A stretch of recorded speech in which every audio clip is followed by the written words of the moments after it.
if we could, can we go to the very basics? What is the blockchain? Or perhaps we might even start at the Byzantine generals problem, the Byzantine fault tolerance in general, that Bitcoin was taking steps to providing a solution for.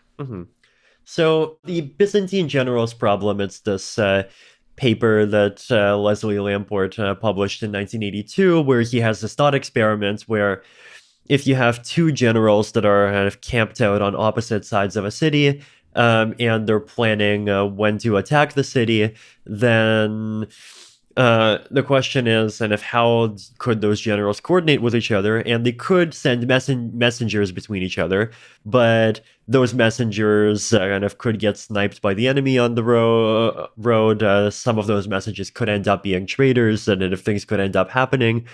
And with just two generals, it turns out that there's kind of no solution in a finite number of rounds that guarantees that they will be able to kind of coordinate on the same answer.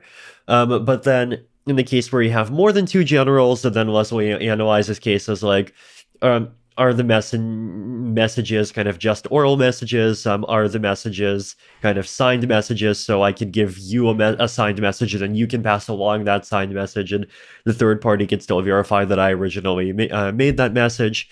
And depending on those different cases, there's kind of different bounds on, like, given how many generals and how many traitors among those generals, and if whether, like, under what conditions you actually can agree when to launch an attack.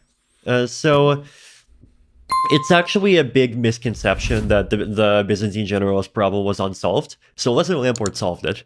The thing that was unsolved, though, is that all of these solutions assume that you've already agreed on kind of a fixed list of who the generals are. And these generals have to be kind of semi-trusted to some extent. They can't just be anonymous people, because if they're anonymous, then, like, the enemy could just be 99% of the generals. Right.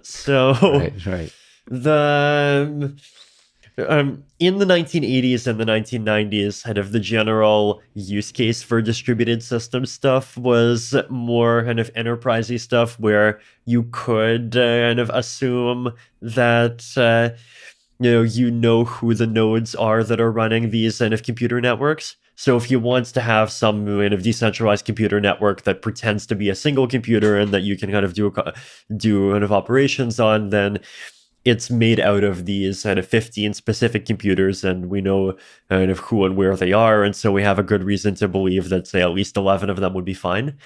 And it could also be within a single system, almost exactly, like almost a network of devices, sensors, so on, like in airplanes, and I think like flight systems in general still use these kinds of ideas. So that's the 80s. That's the 80s and 90s. Now, the cypherpunks had a different use case in mind, which is that they wanted to create a fully decentralized global permissionless currency.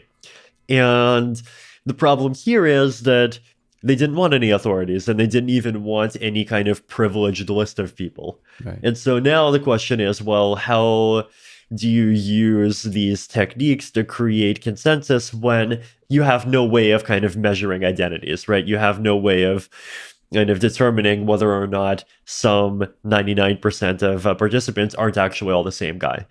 Right. And so the clever solution that Satoshi had, this is kind of going back to that presentation I made at DEF CON a few months ago, where I said that the thing Satoshi invented was cryptoeconomics, is this really neat idea that you can use economic resources to kind of limit how many identities you can get. And if there isn't any existing decentralized digital currency, then the only way to do this is with proof of work, right? So with proof of work, the solution is just you publish a solution to a hard mathematical puzzle that takes some kind of clearly calculable amount of computational power to solve. You get an identity. And then you solve 5 of those puzzles, you get 5 identities. And then these are the identities that we run the consensus algorithm between. So the proof of work mechanism you just described is like the fundamental idea proposed in in the white paper that defines Bitcoin. What's the idea of consensus that we wish to reach? Why is consensus important here? What is consensus? So the goal here, in just simple technical terms, is to basically kind of wire together a set of a large number of computers in such a way that they kind of pretends to the outside world to be a single computer, where that single computer keeps working even if a large portion of the kind of constituents, the computers that make it up, break. Right. And kind of break in arbitrary ways. Like they could shut off, they could try to actively break a system, they could do lots of mean things. So the reason why the cypherpunks wanted to do this is because they wanted to run one particular program on this virtual computer. And the one particular program that they wanted to run is just a currency system, right? It's a system that just processes a series of transactions, and for every transaction, it verifies that the sender has enough coins to pay for the transaction. It verifies that the digital signature is correct. And if the checks pass, then it subtracts the coins from one account and adds the coins to the other account, roughly.